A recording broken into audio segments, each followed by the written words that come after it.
ഫർസാന. ആ പേര് കേട്ടതും ആശുപത്രി കിടക്കയിൽ കിടന്നിരുന്ന ആ വൃദ്ധൻ്റെ മുഖം മാറി. കുറച്ചുനേരം അയാൾ അവളെ തന്നെ നോക്കി നിന്നു. പിന്നെ അയാളുടെ കണ്ണുകളിൽ നിന്ന് കണ്ണുനീർ ഒഴുകാൻ തുടങ്ങി. ഫർസാനയ്ക്ക് ഒന്നും മനസ്സിലായില്ല. ഉപ്പ, നിങ്ങൾക്ക് എന്നെ അറിയാമോ? വൃദ്ധൻ മറുപടി പറഞ്ഞില്ല. അവളുടെ മുഖത്തേക്ക് നോക്കിക്കൊണ്ട് അയാൾ പതുക്കെ പറഞ്ഞു, നീ അബ്ദുൾ റഹ്മാൻ്റെ മകളാണോ?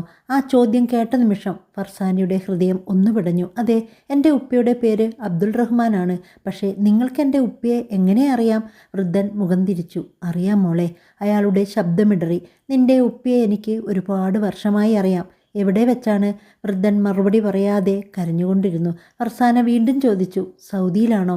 ആ ചോദ്യം കേട്ടതും വൃദ്ധൻ്റെ കണ്ണുകളടഞ്ഞു. അയാൾ പതുക്കെ പറഞ്ഞു, അതെ. ഒരു നിമിഷം നിശബ്ദത. പിന്നെ അയാൾ പറഞ്ഞ അടുത്ത വാക്ക് ഫർസാനയെ ഞെട്ടിച്ചു. ഞാൻ നിന്റെ ഉപ്പയുടെ സുഹൃത്തായിരുന്നു. ഫർസാനയുടെ മുഖത്ത് ചെറിയൊരു പുഞ്ചിരി വന്നു. പക്ഷേ വൃദ്ധൻ്റെ അടുത്ത വാക്ക് കേട്ടപ്പോൾ ആ പുഞ്ചിരി മാഞ്ഞു. പക്ഷേ ആ സൗഹൃദത്തിന് അവസാനം നിന്റെ ഉപ്പയുടെ ജീവിതം തന്നെ തകർത്തു. ഫർസാന ഒന്നും മനസ്സിലാകാതെ അയാളെ നോക്കി. ആ മനുഷ്യൻ ആരാണ്? അവളുടെ ഉപ്പയോട് എന്താണ് ചെയ്തത്? എന്തുകൊണ്ടാണ് ഇവളുടെ പേര് കേട്ടപ്പോൾ അയാൾ കരഞ്ഞത്? സൗദിയിലെത്തിയിട്ട് അധികം ദിവസമായിരുന്നില്ല അബ്ദുൾ റഹ്മാൻ. നാട്ടിൽ ഭാര്യയെയും ചെറിയ മകളായ ഫർസാനയെയും വിട്ടാണ് അവൻ ജോലിക്കായി വന്നത്. പുതിയ നാട്, പുതിയ ജോലി, പരിചയമില്ലാത്ത ആളുകൾ. അങ്ങനെ ഇരിക്കുമ്പോഴാണ് അവന് സുലൈമാനെ പരിചയപ്പെടുന്നത്. നിങ്ങളും കേരളത്തിൽ നിന്നാണോ? അബ്ദുൾ റഹ്മാൻ ചോദിച്ചു. അതെ. സുലൈമാൻ ചിരിച്ചു. എവിടെയാ വീട്? കണ്ണൂർ. അയ്യോ, ഞാനും അടുത്ത ജില്ലക്കാരനാണ്. അന്ന് തുടങ്ങിയ പരിചയം പതുക്കെ സൗഹൃദമായി.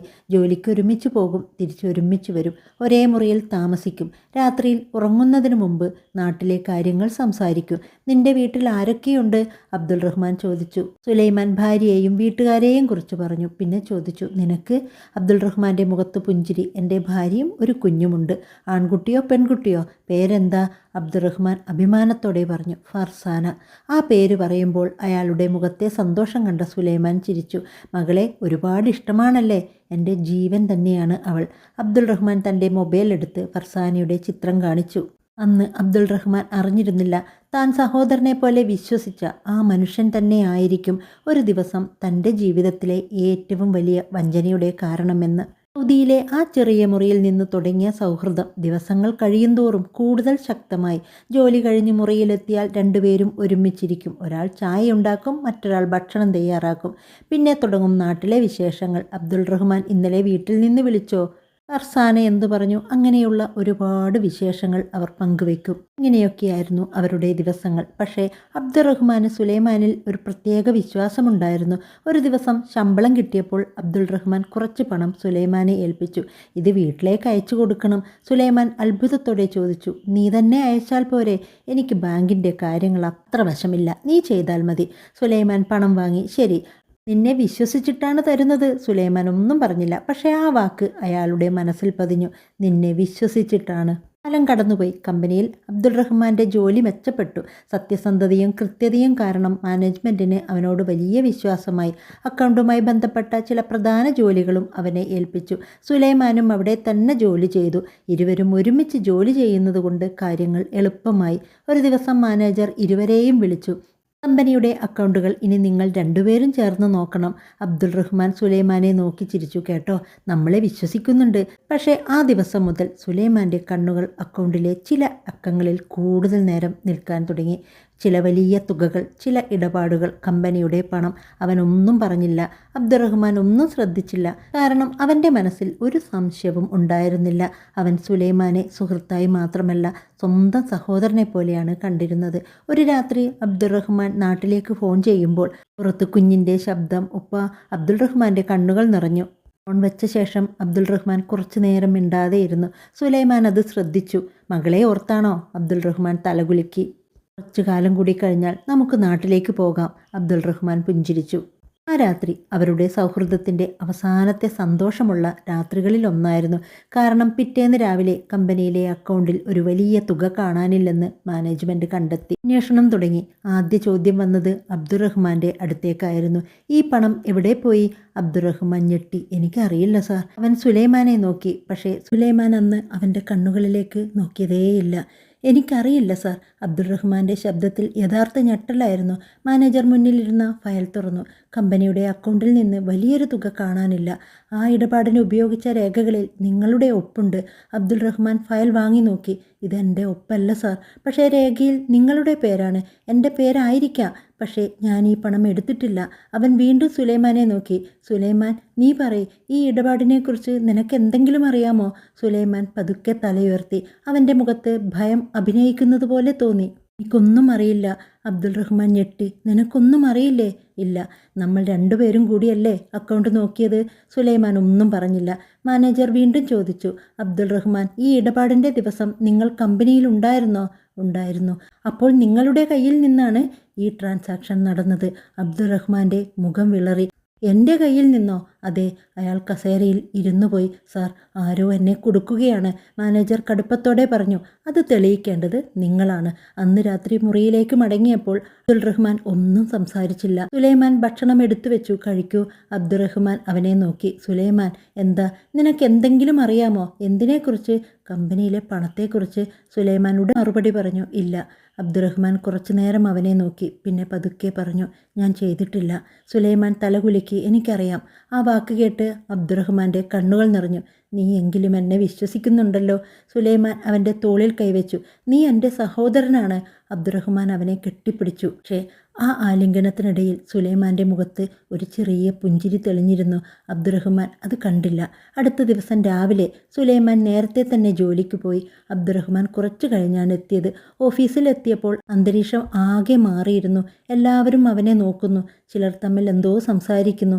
അവൻ തൻ്റെ സീറ്റിലെത്തിയപ്പോൾ ഒരു സുരക്ഷാ ഉദ്യോഗസ്ഥൻ മുന്നിൽ വന്നു. നിങ്ങൾ മാനേജറുടെ ഓഫീസിലേക്ക് വരണം. എന്തിന്? അവിടെ പറഞ്ഞു തരും. അകത്തേക്ക് ചെന്നു. മാനേജറുടെ മേശപ്പുറത്ത് ഒരു ചെറിയ കവറുണ്ടായിരുന്നു. ഇത് നിങ്ങളുടെ ലോക്കറിൽ നിന്നാണ് കിട്ടിയത്. കവർ തുറന്നു. അതിനുള്ളിൽ കമ്പനിയിൽ നിന്ന് കാണാതായ പണത്തിൻ്റെ ഒരു ഭാഗം. അവൻ്റെ കൈകൾ വിറച്ചു. ഇതെൻ്റേതല്ല. മാനേജർ കടുപ്പത്തോടെ നോക്കി. പക്ഷേ നിങ്ങളുടെ ലോക്കറിൽ നിന്നാണ് കിട്ടിയത്. സർ, ആരോ വെച്ചതാണ്. ആരാണ്? ഒന്നും പറയാനായില്ല. അവൻ്റെ മനസ്സിൽ ഒരേ ഒരു മുഖം മാത്രം തെളിഞ്ഞു. സുലൈമാൻ. പക്ഷേ ഉടൻ അവൻ ആ ചിന്ത തള്ളി. ഇല്ല. അവൻ സ്വയം പറഞ്ഞു, അവൻ അങ്ങനെ ചെയ്യില്ല. അന്ന് വൈകുന്നേരം സുലൈമാൻ മുറിയിൽ ഒറ്റയ്ക്കിരിക്കുകയാണ്. വന്നില്ല. ഫോൺ വിളിച്ചപ്പോൾ മറുപടിയുമില്ല. സുലൈമാൻ കുറച്ചു നേരം മിണ്ടാതെയിരുന്നു. പിന്നെ തൻ്റെ ബാഗ് തുറന്നു. അതിനുള്ളിൽ ഒരു വലിയ തുക. അവൻ പണം നോക്കി. പതുക്കെ പറഞ്ഞു, ക്ഷമിക്കണം പക്ഷേ ആ ശബ്ദത്തിൽ പശ്ചാത്താപത്തേക്കാൾ കൂടുതൽ ഭയമായിരുന്നു. കാരണം ഇനി സത്യം പുറത്തു വന്നാൽ രക്ഷപ്പെടാൻ കഴിയില്ലെന്ന് സുലൈമാൻ അറിയാമായിരുന്നു. അടുത്ത ദിവസം പോലീസ് ചോദ്യം ചെയ്യാൻ കൊണ്ടുപോയി. പോകുന്നതിന് മുമ്പ് അവൻ സുലൈമാനെ ഒന്ന് നോക്കി. ആ നോട്ടത്തിൽ ദേഷ്യമുണ്ടായിരുന്നില്ല. വെറും ഒരു ചോദ്യം മാത്രം. എന്തുകൊണ്ട്? സുലൈമാൻ ആ കണ്ണുകളിലേക്ക് നോക്കാനായില്ല. കൊണ്ടുപോയ കാർ അകന്നു പോകുമ്പോൾ സുലൈമാൻ റോഡരികിൽ തന്നെ നിന്നു. അവൻ്റെ കയ്യിൽ പഴയൊരു ഫോട്ടോ ഉണ്ടായിരുന്നു. ഫോട്ടോയുടെ പുറകിൽ ഒരു വരി എഴുതിയിരുന്നു, സുഹൃത്ത് എന്ന വാക്കിന് നീ അർഹനാണ്. സുലൈമാൻ ആ ഫോട്ടോ മടക്കി പോക്കറ്റിലിട്ടു. പക്ഷേ ആ ദിവസം മുതൽ അവൻ്റെ ജീവിതത്തിലും സമാധാനമില്ലാതായി. പോലീസ് സ്റ്റേഷനിലെ ആ ചെറിയ മുറിയിൽ ഒറ്റയ്ക്കിരുന്നു. അവൻ്റെ മനസ്സിൽ വീണ്ടും വീണ്ടും തെളിഞ്ഞത് ഫർസാനയുടെ മുഖമായിരുന്നു. ഉപ്പ എപ്പോഴാ വരുന്നത്? ആ ചോദ്യം ഓർമ്മ വന്നപ്പോൾ അവൻ്റെ കണ്ണുകൾ നിറഞ്ഞു. താൻ കുറ്റം ചെയ്തിട്ടില്ല. പക്ഷേ തെളിവുകളെല്ലാം തനിക്കെതിരെയാണ്. അവൻ കൈകൾ മുഖത്തോട് ചേർത്തു. അല്ലാഹുവേ, ഞാൻ ചെയ്യാത്ത കുറ്റത്തിന് എന്നെ എന്തിനാണ് പരീക്ഷിക്കുന്നത്? അടുത്ത ദിവസം കമ്പനിയിൽ നിന്ന് കൂടുതൽ രേഖകൾ പോലീസിന് കൈമാറി. അക്കൗണ്ട് ഇടപാടുകൾ, കമ്പ്യൂട്ടർ രേഖകൾ, ഒപ്പുകൾ, ലോക്കറിൽ നിന്ന് കിട്ടിയ പണം എല്ലാം കൂടി നോക്കുമ്പോൾ കുറ്റക്കാരൻ ആണെന്ന് തോന്നുന്ന രീതിയിലായിരുന്നു. അവന് വേണ്ടി വാദിക്കാൻ ആരുമുണ്ടായിരുന്നില്ല. സുലൈമാൻ മാത്രം പുറത്തുനിന്ന് എല്ലാം നോക്കിക്കൊണ്ടിരുന്നു. ഒരു ദിവസം അവനെ പോലീസ് ചോദ്യം ചെയ്യാൻ വിളിച്ചു. നിങ്ങൾ അടുത്ത സുഹൃത്താണല്ലോ? അതെ. അയാൾക്ക് കമ്പനിയിലെ അക്കൗണ്ടുകളെക്കുറിച്ച് നല്ല അറിവുണ്ടായിരുന്നോ? ഉണ്ടായിരുന്നു. അയാൾക്ക് പണം എടുക്കാൻ കഴിയുമായിരുന്നോ? സുലൈമാൻ കുറച്ചു നേരം മിണ്ടാതെ നിന്നു. പിന്നെ പറഞ്ഞു, കഴിയുമായിരുന്നു. ആ ഒരു വാക്ക് ജീവിതം കൂടുതൽ ഇരുട്ടിലാക്കി. അന്ന് രാത്രി സുലൈമാൻ മുറിയിൽ തിരിച്ചെത്തി. മുറിയിൽ സാധനങ്ങൾ മാത്രം. കിടക്ക, ഒരു ചെറിയ ബാഗ്, ഫർസാനയുടെ ഫോട്ടോ. സുലൈമാൻ ആ ഫോട്ടോ എടുത്തു. അവൾ ചിരിച്ചുകൊണ്ടിരുന്നു. ഉപ്പ, ആ ശബ്ദം അവൻ്റെ മനസ്സിൽ മുഴങ്ങി. സുലൈമാൻ പെട്ടെന്ന് ഫോട്ടോ താഴെ വെച്ചു. എനിക്ക് എന്താണ് പറ്റിയത്? അവൻ സ്വയം ചോദിച്ചു. പക്ഷേ പണം അവൻ്റെ മുന്നിലുണ്ടായിരുന്നു. തിരഞ്ഞെടുത്തത് പണമായിരുന്നു, സൗഹൃദമല്ല. കുറച്ച് ദിവസങ്ങൾക്ക് ശേഷം സുലൈമാൻ കമ്പനി വിട്ടു. പോകുന്നതിനു മുമ്പ് അബ്ദുറഹ്മാനെ കാണാൻ പോലും അവൻ ശ്രമിച്ചില്ല. വിമാനത്താവളത്തിലേക്ക് പോകുമ്പോൾ സുലൈമാൻ ഫോൺ ഓഫ് ചെയ്തു. അവൻ പിന്നിലേക്ക് നോക്കിയില്ല. പക്ഷേ അവൻ എത്ര ദൂരത്തേക്ക് പോയാലും ഒരു കാര്യം അവനെ പിന്തുടർന്നു: അബ്ദുറഹ്മാൻ്റെ വിശ്വാസം. വർഷങ്ങൾ കടന്നുപോയി. അബ്ദുറഹ്മാൻ ഒടുവിൽ നാട്ടിലെത്തി. ജയിലിലെ ആ വർഷങ്ങൾ അവൻ്റെ ശരീരത്തെയും മനസ്സിനെയും തളർത്തിയിരുന്നു. പക്ഷേ മകളെ കണ്ടപ്പോൾ അവൻ്റെ കണ്ണുകളിൽ വീണ്ടും പ്രകാശം വന്നു. ഉപ്പാ! ചെറിയ ഫർസാന ഓടി വന്നവനെ കെട്ടിപ്പിടിച്ചു. അബ്ദുറഹ്മാൻ അവളെ ചേർത്ത് പിടിച്ചു. എൻ്റെ മോളെ! അവന് കരച്ചിലടക്കാനായില്ല. ആ ദിവസം മുതൽ അവൻ്റെ ജീവിതം പതുക്കെ മുന്നോട്ട് നീങ്ങി. പക്ഷേ ഒരു കാര്യം മാത്രം അവൻ മകളോടൊരിക്കലും പറഞ്ഞില്ല: സൗദിയിൽ തന്നെ ചതിച്ച മനുഷ്യൻ്റെ പേര്. അവൻ സുലൈമാനെ ശപിച്ചില്ല. അവനെക്കുറിച്ച് ആരോടും പറഞ്ഞില്ല. ഫർസാന വളർന്നു, പഠിച്ചു, ജോലി നേടി, ജീവിതം മുന്നോട്ടു പോയി. വർഷങ്ങൾക്ക് ശേഷം ഫർസാന മുമ്പ് ജോലി ചെയ്തിരുന്ന ആശുപത്രിയിലേക്ക് ഒരു ദിവസം വീണ്ടും എത്തി. ഒരു സുഹൃത്തിനെ കാണാനായിരുന്നു അവൾ വന്നത്. അവിടെ ഒരു വയോധികൻ ഒറ്റയ്ക്ക് കിടക്കുന്നത് അവളുടെ ശ്രദ്ധയിൽപ്പെട്ടു. ആരുമില്ല, ബന്ധുക്കളില്ല, സംസാരിക്കാൻ പോലും ആരുമില്ല. ഫർസാന അയാളുടെ അടുത്തേക്ക് ചെന്നു. എന്താ ഉപ്പാ, ആരുമില്ലേ? വൃദ്ധൻ അവളെ നോക്കി. ഇല്ല മോളെ. അവൾ പതുക്കെ പുഞ്ചിരിച്ചു. എന്തെങ്കിലും വേണമെങ്കിൽ എന്നോട് പറയണം. അങ്ങനെ ചെറിയൊരു പരിചയം തുടങ്ങി. ദിവസങ്ങൾ കഴിഞ്ഞപ്പോൾ ഫർസാന ആ വൃദ്ധനെ സ്വന്തം വീട്ടിലെ ഒരാളെന്ന പോലെ നോക്കിത്തുടങ്ങി. ഭക്ഷണം കഴിച്ചോ എന്ന് ചോദിക്കും, മരുന്ന് കഴിച്ചോ എന്ന് നോക്കും, അയാൾക്ക് സംസാരിക്കാൻ കൂട്ടിരിക്കും. വൃദ്ധനും അവളെ ഒരുപാട് ഇഷ്ടപ്പെട്ടു. പക്ഷേ ഒരു ദിവസം ഫർസാന അവൻ്റെ മുന്നിൽ തൻ്റെ പേര് പറഞ്ഞു. വൃദ്ധൻ്റെ മുഖം പെട്ടെന്ന് മാറി. അയാൾ കിടക്കയിൽ നിന്ന് എഴുന്നേൽക്കാൻ ശ്രമിച്ചു. എന്താ ഉപ്പാ, നിന്റെ പേരെന്താ പറഞ്ഞത്? ഫർസാന. വൃദ്ധൻ്റെ ചുണ്ടുകൾ വിറച്ചു. ഫർസാന. എനിക്കെവിടെയോ കണ്ടതുപോലെയൊരു തോന്നൽ. അയാൾ കണ്ണുകൾ അടച്ചു. പിന്നെ കണ്ണുനീരൊഴുകി. ഫർസാന ഒന്നും മനസ്സിലാകാതെ അയാളെ നോക്കി. എന്തിനാണ് കരയുന്നത്? വൃദ്ധൻ അവളുടെ മുഖത്തേക്ക് നോക്കി. നിന്റെ ഉപ്പയുടെ പേര്? ഫർസാന പറഞ്ഞു. അബ്ദുൾ റഹ്മാൻ. ആ പേര് കേട്ടതും വൃദ്ധൻ പൊട്ടിക്കരഞ്ഞു. ഫർസാന ഞെട്ടിപ്പോയി. കാരണം അവൾക്കറിയില്ലായിരുന്നു തൻ്റെ മുന്നിൽ കിടക്കുന്ന ആ വൃദ്ധനാണ് തൻ്റെ ഉപ്പയുടെ ജീവിതം തകർത്ത സുലൈമാൻ എന്ന്. അബ്ദുറഹ്മാൻ. വൃദ്ധൻ്റെ ചുണ്ടുകളിൽ നിന്ന് ആ പേര് വീണ്ടും പുറത്തു വന്നു. ഫർസാന ശ്രദ്ധയോടെ അയാളെ നോക്കി. ഉപ്പയ്ക്ക് എൻ്റെ ഉപ്പയെ അറിയാമോ? വൃദ്ധൻ ഉടൻ മുഖം തിരിച്ചു. അറിയാമോളെ. എവിടെ വെച്ചാണ്? കുറച്ചു നേരം അയാൾ ഒന്നും മിണ്ടിയില്ല. പിന്നെ പതുക്കെ പറഞ്ഞു. വളരെ വർഷങ്ങൾക്ക് മുമ്പ്. എവിടെ? വൃദ്ധൻ്റെ കണ്ണുകൾ നിറഞ്ഞു. സൗദിയിൽ. ഫർസാനയുടെ മുഖത്ത് അത്ഭുതം. സൗദിയിലായിരുന്നോ? വൃദ്ധൻ തലകുലുക്കി. അതെ, എൻ്റെ ഉപ്പയും സൗദിയിൽ ജോലി ചെയ്തിരുന്നു. എനിക്കറിയാം. മറുപടി കേട്ടതും ഫർസാന ഒന്ന് നിശ്ചലമായി. എങ്ങനെ അറിയാം? വൃദ്ധൻ മറുപടി പറയാതെ അവളെ നോക്കി. അവൻ്റെ കണ്ണുകളിൽ എന്തോ പറയാനാകാത്ത വേദനയുണ്ടായിരുന്നു. നിന്റെ ഉപ്പ എങ്ങനെയുള്ള മനുഷ്യനായിരുന്നു? ഫർസാന പുഞ്ചിരിച്ചു. വളരെ നല്ല മനുഷ്യനായിരുന്നു. വൃദ്ധൻ കണ്ണുകൾ അടച്ചു. അതെ, അയാൾ പതുക്കെ പറഞ്ഞു. അവൻ അങ്ങനെയായിരുന്നു. അന്നു മുതൽ ഫർസാനയുടെ മനസ്സിൽ ഒരു സംശയം വളരാൻ തുടങ്ങി. ഈ വൃദ്ധന് എൻ്റെ ഉപ്പയെക്കുറിച്ച് ഇത്രയും കാര്യങ്ങൾ എങ്ങനെ അറിയാം? അവൻ പറഞ്ഞത് കേൾക്കുമ്പോൾ തോന്നുന്നത് അവർ വെറും പരിചയക്കാരായിരുന്നില്ല. ഒരു ദിവസം ഫർസാന ചോദിച്ചു. ഉപ്പ, നിങ്ങളുടെ പേരെന്താണ്? വൃദ്ധൻ കുറച്ചു നേരം അവളെ നോക്കി. എൻ്റെ പേര്? അയാൾ വാക്ക് നിർത്തി. സുലൈമാൻ. ആ പേര് കേട്ടതും ഫർസാനയുടെ മുഖം മാറി. സുലൈമാൻ? അതവൾ ചെറുപ്പം മുതൽ ഒരിക്കൽ പോലും കേൾക്കാത്ത പേരായിരുന്നു. പക്ഷേ ഒരു ദിവസം വളരെ വർഷങ്ങൾക്ക് മുമ്പ് ഉപ്പയുടെ പഴയ ഒരു ഫയൽ വൃത്തിയാക്കുന്നതിനിടയിൽ അവൾ ഒരു പേര് കണ്ടിരുന്നു. സുലൈമാൻ. അന്ന് അതിൻ്റെ പ്രാധാന്യം അവൾക്ക് അറിയില്ലായിരുന്നു. ഇപ്പോൾ ആ പേര് വീണ്ടും അവളുടെ മുന്നിൽ. അവൾ ഒന്നും കാണിക്കാതെ ചോദിച്ചു. നിങ്ങൾ സൗദിയിൽ എന്ത് ജോലിയായിരുന്നു ചെയ്തിരുന്നത്? വൃദ്ധൻ മറുപടി പറയാൻ മടിച്ചു. ഒരു കമ്പനിയിൽ. എൻ്റെ ഉപ്പയും അതേ കമ്പനിയിലായിരുന്നോ? സുലൈമാൻ അവളെ നോക്കി. കണ്ണുകളിൽ പേടി. അതെ. നിങ്ങൾ രണ്ടുപേരും സുഹൃത്തുക്കളായിരുന്നോ? വൃദ്ധൻ തലകുനിച്ചു. വളരെ അടുത്ത സുഹൃത്തുക്കൾ. ഫർസാനയുടെ മനസ്സിൽ മറ്റൊരു ചോദ്യം. പിന്നെ എന്താണ് സംഭവിച്ചത്? സുലൈമാൻ പെട്ടെന്ന് നിശബ്ദനായി. എന്തിനാ ചോദിക്കുന്നത്? വെറുതെ. നിന്റെ ഉപ്പ നിന്നോട് ഒന്നും പറഞ്ഞിട്ടില്ലേ? ഇല്ല. നന്നായി. എന്തുകൊണ്ട്? സുലൈമാൻ അവളുടെ കണ്ണുകളിലേക്ക് നോക്കി. ചില സത്യങ്ങൾ. അയാളുടെ ശബ്ദം വിറച്ചു. അറിയാതിരിക്കുന്നതാണ് നല്ലത്. അന്ന് രാത്രി ഫർസാന വീട്ടിലെത്തി. ഉപ്പ പതിവ് പോലെ മുറ്റത്തിരിക്കുകയായിരുന്നു. ഉപ്പ. എന്താ മോളെ? സൗദിയിൽ ഉപ്പയ്ക്ക് സുലൈമാൻ എന്നൊരു സുഹൃത്തുണ്ടായിരുന്നോ? അബ്ദുറഹ്മാൻ ഒന്നും പറഞ്ഞില്ല. അവൻ്റെ മുഖം പെട്ടെന്ന് വിളറി. എന്തിനാ മോളെ ആ പേര് ചോദിച്ചത്? ആശുപത്രിയിൽ ഒരു വൃദ്ധനുണ്ട്, പേര് സുലൈമാൻ. അബ്ദുറഹ്മാൻ എഴുന്നേറ്റു. നീ അയാളോടിനി സംസാരിക്കരുത്. ഫർസാന ഞെട്ടി. എന്തുകൊണ്ട്? ഞാൻ പറഞ്ഞില്ലേ ഇനി അയാളുടെ അടുത്തു പോകരുത്. പക്ഷേ ഉപ്പ. ഫർസാന, ഞാൻ പറയുന്നത് കേൾക്ക്. ആ ശബ്ദത്തിൽ അവൾ ഇതുവരെ കേട്ടിട്ടില്ലാത്ത ഭയമുണ്ടായിരുന്നു. ഫർസാന നിശബ്ദയായി. അബ്ദുറഹ്മാൻ കുറച്ചു നേരം കണ്ണുകളടച്ചു. പിന്നെ പതുക്കെ പറഞ്ഞു. ആ മനുഷ്യൻ. അയാൾ വാക്ക് പൂർത്തിയാക്കിയില്ല. എന്താ ഉപ്പ? അബ്ദുറഹ്മാൻ്റെ കണ്ണുകൾ നിറഞ്ഞു. അവൻ എൻ്റെ സുഹൃത്തായിരുന്നില്ല മോളെ. ഫർസാനയുടെ ഹൃദയം പിടഞ്ഞു. പിന്നെ അബ്ദുറഹ്മാൻ അവളെ നോക്കി. അവൻ എൻ്റെ ജീവിതത്തിലെ ഏറ്റവും വലിയ തെറ്റായിരുന്നു. ഉപ്പയുടെ ആ വാക്കുകൾ കേട്ട് ഫർസാന കുറച്ചു നേരം ഒന്നും മിണ്ടിയില്ല. ഉപ്പ, അവൾ പതുക്കെ അടുത്തേക്ക് ചെന്നു. എന്താണ് അയാൾ ചെയ്തത്? അബ്ദുറഹ്മാൻ തല താഴ്ത്തി. അതൊന്നും നീ അറിയേണ്ട കാര്യമല്ല മോളെ. പക്ഷേ എനിക്കറിയണം. വേണ്ട, എൻ്റെ ഉപ്പയുടെ ജീവിതം തകർത്ത ആളെ ഞാൻ ദിവസവും ആശുപത്രിയിൽ പോയി നോക്കിക്കൊണ്ടിരിക്കുകയാണ്. എന്നിട്ടും എനിക്ക് അറിയാൻ പാടില്ലേ? ആ ചോദ്യം കേട്ടപ്പോൾ അബ്ദുറഹ്മാൻ മകളെ നോക്കി. അവളുടെ കണ്ണുകളിൽ ദേഷ്യമല്ലായിരുന്നു, സത്യം അറിയാനുള്ള വേദനയായിരുന്നു. അബ്ദുറഹ്മാൻ പതുക്കെ കസേരയിലിരുന്നു. ശരി, പക്ഷേ ഞാൻ പറയുന്നത് കേട്ടിട്ട് നീ അയാളോട് പ്രതികാരം ചെയ്യാൻ പോകരുത്. ഞാൻ ഒന്നും ചെയ്യില്ല. അബ്ദുറഹ്മാൻ കുറച്ചു നേരം മിണ്ടാതെയിരുന്നു. പിന്നെ വർഷങ്ങൾ പിന്നിലേക്ക് നോക്കുന്നത് പോലെ പതുക്കെ സംസാരിക്കാൻ തുടങ്ങി. സുലൈമാനെ ഞാൻ ആദ്യമായി കണ്ടത് സൗദിയിലാണ്. ഫർസാന നിശബ്ദമായി കേട്ടിരുന്നു. അന്ന് ഞങ്ങൾ രണ്ടുപേരും ഒന്നുമില്ലാത്തവരായിരുന്നു. ഒരേ മുറിയിൽ താമസിച്ചു, ഒരുമിച്ച് ജോലി ചെയ്തു, ഭക്ഷണം പോലും പങ്കിട്ടു. അയാളുടെ മുഖത്ത് പഴയ ഓർമ്മയുടെ ചെറിയൊരു പുഞ്ചിരി തെളിഞ്ഞു. അവൻ എനിക്ക് സഹോദരനെ പോലെയായിരുന്നു. പിന്നെ അബ്ദുറഹ്മാൻ്റെ മുഖത്തെ പുഞ്ചിരി മാഞ്ഞു. കമ്പനിയിൽ ഞങ്ങൾക്ക് ഒരു ഉത്തരവാദിത്തം കിട്ടി, അക്കൗണ്ടിൻ്റെ ജോലി. ഫർസാന പതുക്കെ ചോദിച്ചു. അവിടെയാണോ പ്രശ്നം തുടങ്ങിയത്? അബ്ദുറഹ്മാൻ തലകുലുക്കി. അയാൾ കുറച്ചുനേരം നിശബ്ദനായി. ഒരു ദിവസം കമ്പനിയിലെ വലിയൊരു തുക കാണാതായി. ഫർസാനയുടെ കണ്ണുകൾ വലുതായി. അതെടുത്തത് അവൾ വാക്ക് പൂർത്തിയാക്കുന്നതിന് മുമ്പ് അബ്ദുറഹ്മാൻ പറഞ്ഞു. സുലൈമാനായിരുന്നു. ഫർസാന ഞെട്ടി. അപ്പോൾ അവൻ എന്നെ ചതിച്ചു. എങ്ങനെ? അബ്ദുറഹ്മാൻ കണ്ണുകൾ അടച്ചു. അവൻ പണം എടുത്തത് മാത്രമല്ല, അയാളുടെ ശബ്ദമിടറി.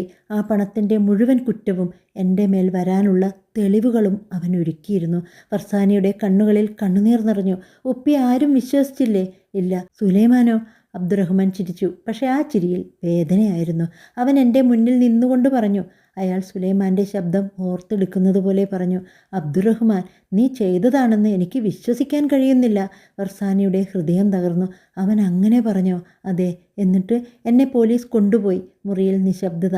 കുറച്ചു നേരം കഴിഞ്ഞ് ഫർസാന ചോദിച്ചു. പിന്നെ സുലൈമാൻ? അബ്ദുറഹ്മാൻ ജനലിലൂടെ പുറത്തേക്ക് നോക്കി. അവൻ അന്ന് തന്നെ സൗദിയിൽ നിന്ന് പോയി. നീ ഒരിക്കലും കണ്ടില്ലേ? ഇല്ല. ഇപ്പോൾ ആശുപത്രിയിൽ? അതെ. അബ്ദുറഹ്മാൻ മകളെ നോക്കി. അവൻ തന്നെയാണ്. ഫർസാനയുടെ കണ്ണുകൾ നിറഞ്ഞു. ഉപ്പ, നിങ്ങൾക്ക് ഇത്രയും വർഷം അവനെ കാണണമെന്ന് തോന്നിയില്ലേ? അബ്ദുറഹ്മാൻ പതുക്കെ തലകുലുക്കി. ആദ്യം തോന്നി, പിന്നെ മനസ്സിലായി. അയാൾ കണ്ണുനീർ തുടച്ചു. ചില മനുഷ്യരെ വീണ്ടും കാണുന്നത് പഴയ മുറിവ് വീണ്ടും തുറക്കുന്നത് പോലെയാണ്. ഫർസാന ഒന്നും പറഞ്ഞില്ല. അവൾ എഴുന്നേറ്റ് പോകാൻ തുടങ്ങി. അപ്പോഴാണ് അബ്ദുറഹ്മാൻ അവളെ വിളിച്ചത്. ഫർസാന, എന്താ ഉപ്പ? നാളെ ആശുപത്രിയിൽ പോകുമ്പോൾ. അയാൾ കുറച്ചു നേരം മടിച്ചു. അവനോടൊരു ചോദ്യം ചോദിക്കണം. എന്ത് ചോദ്യം? അബ്ദുറഹ്മാൻ അവളുടെ കണ്ണുകളിലേക്ക് നോക്കി. എൻ്റെ ഉപ്പയെ എന്തിനാണ് ചതിച്ചത് എന്ന്. ഫർസാനയുടെ ഹൃദയം പിടഞ്ഞു. അടുത്ത ദിവസം ആശുപത്രിയിലെത്തിയപ്പോൾ സുലൈമാൻ അവളെ കാത്തിരിക്കുകയായിരുന്നു. അവളുടെ മുഖം കണ്ടതും അയാൾ ചോദിച്ചു. നിന്റെ ഉപ്പ എല്ലാം പറഞ്ഞോ? ഫർസാന നിശ്ചലമായി. അവൾക്ക് മനസ്സിലായി സുലൈമാൻ തൻ്റെ വരവ് പോലും പ്രതീക്ഷിച്ചിരിക്കുന്നു. സുലൈമാൻ്റെ ആ ചോദ്യം കേട്ട് ഫർസാന കുറച്ചു നേരം മിണ്ടാതെ നിന്നു. പിന്നെ അവൾ പതുക്കെ ചോദിച്ചു. എന്തിനാണ് എൻ്റെ ഉപ്പയെ ചതിച്ചത്? സുലൈമാൻ തലകുനിച്ചു. ഒരുപാട് വർഷങ്ങളായി കാത്തിരുന്ന ചോദ്യം പോലെ അയാൾക്ക് തോന്നി. അവൻ നിന്നോട് എല്ലാം പറഞ്ഞോ? എല്ലാമല്ല. എന്താണ് പറഞ്ഞത്? നിങ്ങൾ കമ്പനിയിലെ പണം എടുത്തു, എന്നിട്ട് എൻ്റെ ഉപ്പയെ കുറ്റക്കാരനാക്കി. സുലൈമാൻ കണ്ണുകൾ അടച്ചു. അത് സത്യമാണ്. ഫർസാനയുടെ കണ്ണുകളിൽ ദേഷ്യം നിറഞ്ഞു. അപ്പോൾ ഇത്രയും വർഷം നിങ്ങൾ എവിടെയായിരുന്നു? ഒളിച്ചോടുകയായിരുന്നു. ആരിൽ നിന്ന്? നെഞ്ചിൽ കൈവച്ചു. എന്നിൽ നിന്ന് തന്നെ. ഫർസാനയ്ക്ക് ആ മറുപടി ഇഷ്ടപ്പെട്ടില്ല. അതുകൊണ്ട് എൻ്റെ ഉപ്പയ്ക്ക് നഷ്ടപ്പെട്ട വർഷങ്ങൾ തിരികെ കിട്ടുമോ? സുലൈമാൻ മിണ്ടിയില്ല. അദ്ദേഹം കള്ളൻ എന്ന പേരിൽ ജീവിക്കേണ്ടി വന്നത് തിരികെ മാറ്റാൻ കഴിയുമോ? അദ്ദേഹം ജയിലിൽ കഴിഞ്ഞ കാലം. എന്നിട്ട് എന്തിനാണിപ്പോൾ കരയുന്നത്? അയാൾ ഫർസാനയെ നോക്കി. ഞാൻ ചെയ്തതിൻ്റെ സത്യം പുറത്തു വന്നാൽ അയാൾ വാക്ക് നിർത്തി. എനിക്കെല്ലാം നഷ്ടപ്പെടുമായിരുന്നു. ഫർസാനയുടെ മുഖം കടുത്തു. അപ്പോൾ നിങ്ങളുടെ ജീവിതം രക്ഷിക്കാൻ എൻ്റെ ഉപ്പയുടെ ജീവിതം നിങ്ങൾ നശിപ്പിച്ചു. അതാണല്ലേ സത്യം? സുലൈമാൻ തലയുയർത്തി. അയാൾക്ക് നിഷേധിക്കാൻ ഒന്നുമില്ലായിരുന്നു. അതെ. ആ ഒരൊറ്റ വാക്ക് ഫർസാനയുടെ ഉള്ളിൽ തീ കൊളുത്തി. അവൾ എഴുന്നേറ്റു. എനിക്കിനി നിങ്ങളെ കാണാൻ താല്പര്യമില്ല. എന്നിട്ടും തിരിഞ്ഞു നിന്ന് ഫർസാന പറഞ്ഞു. എൻ്റെ ഉപ്പ വർഷങ്ങൾ ജയിലിൽ കിടന്നു. കുടുംബം തകർന്നു. നിങ്ങൾ മാത്രം രക്ഷപ്പെട്ടു. അയാളുടെ കണ്ണുകൾ നിറഞ്ഞു. ഞാൻ രക്ഷപ്പെട്ടതല്ല മോളെ. പിന്നെ ഓരോ ദിവസവും ഞാൻ ചെയ്തതിൻ്റെ ശിക്ഷ അനുഭവിച്ചാണ് ഞാൻ ജീവിച്ചത്. ഫർസാനയുടെ മനസ്സിൽ ചെറിയൊരു കരുണ തോന്നിയെങ്കിലും അവൾ അത് പുറത്തു കാണിച്ചില്ല. ഫർസാന, സുലൈമാൻ പതുക്കെ വിളിച്ചു. നീ എന്നോടൊരു കാര്യം ചോദിച്ചില്ലേ? നിന്റെ ഉപ്പയെ ചതിച്ചിട്ട് ഞാൻ എങ്ങനെ ഇത്രയും വർഷം ജീവിച്ചു എന്ന്? സത്യത്തിൽ ഞാൻ ജീവിച്ചില്ല മോളെ. അബ്ദുൾ റഹ്മാനെ ചതിച്ച് ഞാൻ സൗദിയിൽ നിന്ന് നാട്ടിലേക്ക് വന്നപ്പോൾ എൻ്റെ കയ്യിൽ ഒരുപാട് പണമുണ്ടായിരുന്നു. എന്നെനിക്ക് തോന്നി ഇനി എൻ്റെ ജീവിതം മാറുമെന്ന്. പക്ഷേ ഞാൻ കരുതിയ രീതിയിലല്ല എൻ്റെ ജീവിതം മാറിയത്. നാട്ടിലെത്തിയ ശേഷം ഞാൻ വലിയൊരു വീട് പണിതു, പുതിയ കാറെടുത്തു, ബന്ധുക്കൾക്ക് മുന്നിൽ വലിയ ആളായി ജീവിച്ചു. പക്ഷേ പണം വന്നതോടെ എൻ്റെ ജീവിതത്തിൽ സമാധാനം വന്നില്ല. ഭാര്യ പതുക്കെ അകന്നു. സമ്പാദിച്ച പണത്തെക്കുറിച്ച് വീട്ടിൽ വഴക്കുകൾ തുടങ്ങി. ഒടുവിൽ ഒരു ദിവസം ഭാര്യ മക്കളെയും കൂട്ടി വീട്ടിൽ നിന്ന് പോയി. സുലൈമാൻ തകർന്നുപോയി. 5 വർഷങ്ങൾക്കുള്ളിൽ സുലൈമാൻ സമ്പാദിച്ചതിൽ ഭൂരിഭാഗവും നഷ്ടപ്പെട്ടു. വീട് പോയി, കാർ പോയി, ബിസിനസ് പോയി. ഒടുവിൽ സുലൈമാൻ മാത്രം ബാക്കിയായി. അപ്പോഴാണ് എനിക്കൊരു കാര്യം മനസ്സിലായത്. സുലൈമാൻ്റെ കണ്ണുകൾ നിറഞ്ഞു. മറ്റൊരാളെ ചതിച്ച് നമുക്ക് കിട്ടുന്ന ഒന്നും നമ്മുടെ ജീവിതത്തിൽ സമാധാനം കൊണ്ടുവരില്ല. അബ്ദുൾ റഹ്മാൻ്റെ ജീവിതം തകർത്തു. പക്ഷേ അതിൻ്റെ ശിക്ഷ എന്താണെന്ന് അറിയാമോ? എനിക്ക് ഏറ്റവും പ്രിയപ്പെട്ടതെല്ലാം ഒന്നൊന്നായി എന്നിൽ നിന്നും അകന്നുപോയി. ഇപ്പോൾ നോക്ക്, ഇത്രയും വലിയ ലോകത്ത് എനിക്ക് സ്വന്തമെന്ന് പറയാൻ ആരുമില്ല. ഇപ്പോൾ എനിക്ക് ഏറ്റവും വലിയ പേടി എന്താണെന്നറിയോ?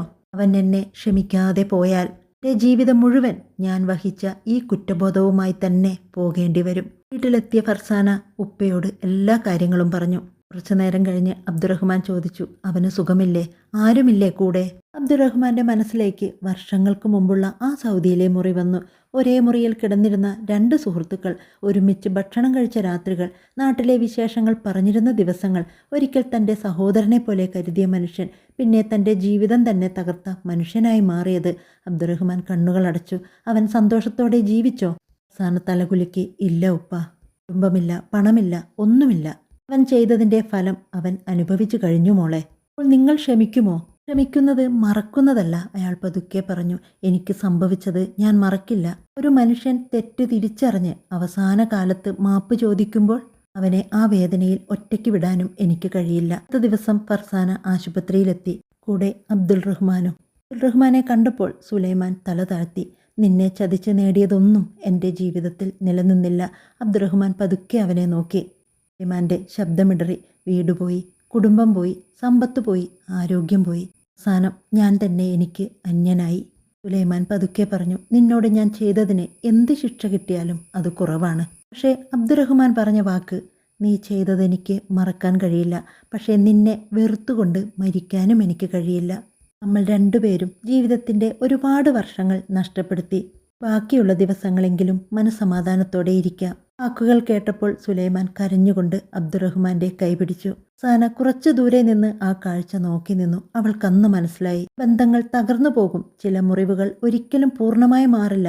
പക്ഷേ ഒരു മനുഷ്യൻ തൻ്റെ തെറ്റ് സമ്മതിക്കുന്ന നിമിഷം മുതൽ അവൻ്റെ ജീവിതത്തിന് മറ്റൊരർത്ഥം തുടങ്ങാം. അബ്ദുറഹ്മാൻ സുലൈമാന്റെ ശബ്ദം വിറച്ചു. എന്നോട് ക്ഷമിക്കണം. അബ്ദുറഹ്മാൻ പതുക്കെ അവൻ്റെ അടുത്തേക്ക് ചെന്നു.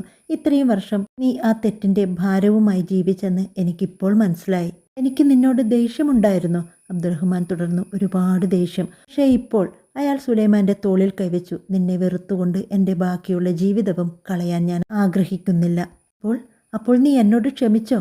അബ്ദുറഹ്മാൻ പതുക്കെ പറഞ്ഞു. ക്ഷമിച്ചു. ആ ഒരു വാക്ക് കേട്ടപ്പോൾ സുലൈമാൻ മുഖം കൈകളിൽ മറച്ചു കരഞ്ഞു. ഒരാളുടെ വിശ്വാസം നഷ്ടപ്പെടുത്തിയാൽ അത് തിരികെ നേടാൻ ചിലപ്പോൾ ഒരു ജീവിതം മുഴുവൻ പോലും മതിയാകില്ല. ഫർസാന ഉപ്പയുടെ കൈപിടിച്ചു. ആ ദിവസം അവർ അവിടെ നിന്ന് മടങ്ങുമ്പോൾ സുലൈമാൻ ഒറ്റയ്ക്കായിരുന്നില്ല. വർഷങ്ങളായി അവനെ പിന്തുടർന്നിരുന്ന കുറ്റബോധത്തിൻ്റെ ഒരു ഭാഗം അവൻ അവിടെ വെച്ച് തന്നെ ഉപേക്ഷിച്ചു. ഫർസാന പിന്നിലേക്ക് തിരിഞ്ഞു നോക്കി. സുലൈമാൻ ജനലിനരികിൽ നിന്ന് അവരെ നോക്കുകയാണ്. സുലൈമാൻ അവരെ തന്നെ നോക്കിക്കൊണ്ട് നിൽക്കുമ്പോൾ അവൻ്റെ കണ്ണുകളിൽ കണ്ണുനീറുണ്ടായിരുന്നു. പക്ഷേ ഇത്തവണ അത് വേദനയുടെ കണ്ണുനീറായിരുന്നില്ല. വർഷങ്ങൾക്കു ശേഷം കിട്ടിയ ഒരു മാപ്പിൻ്റെ കണ്ണുനീരായിരുന്നു. അന്ന് ഫർസാന മനസ്സിലാക്കി, സത്യമായ മാപ്പിന് ചിലപ്പോൾ ഒരു മനുഷ്യൻ്റെ ജീവിതം തന്നെ മാറ്റാൻ കഴിയും. ജീവിതത്തിൽ എത്ര വലിയ പ്രതിസന്ധി വന്നാലും മറ്റൊരാളെ ചതിച്ചുകൊണ്ട് നേടിയ നേട്ടത്തിന് ഒരിക്കലും സമാധാനമുണ്ടാകില്ല. പണം നഷ്ടപ്പെട്ടാൽ വീണ്ടും സമ്പാദിക്കാം.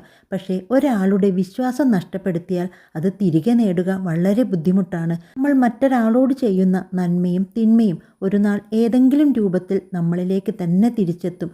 അതുകൊണ്ട് സാഹചര്യങ്ങൾ എത്ര മോശമായാലും മറ്റൊരാളുടെ കണ്ണീരിന് കാരണമാകാതെ ജീവിക്കുകയാണ് ജീവിതത്തിലെ ഏറ്റവും വലിയ വിജയം. എൻ്റെ ഈ കഥ നിങ്ങൾക്ക് ഇഷ്ടപ്പെട്ടെങ്കിൽ എന്നെ അറിയിക്കണേ.